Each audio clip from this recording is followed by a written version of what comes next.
చాలా అద్భుతంగా మరొక 10 తరాలకు గుర్తుండే విధంగా దేవుని దర్శనానికి వచ్చినప్పుడు ఎంత మనసు ప్రశాంతతతో వస్తారో అంతే ప్రశాంతంగా దేవుని దర్శనం చేసుకొని బయటికి వెళ్ళి ఆదివాసుల యొక్క చరిత్ర, మన జీవన విధానం, మన ములుగు చరిత్ర ఇవన్నీ కూడా ఆ శిలల మీద కూడా చెక్కించబడుతుంది.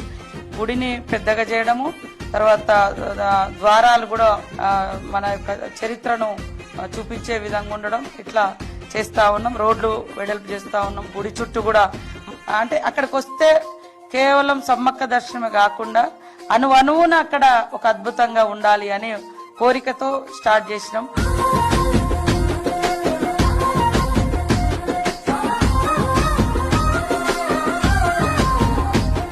ఆ మన్యం కొండల్ల కోయోళ్ళ గుండెల్ల దండిగా జరిగేటి జాతర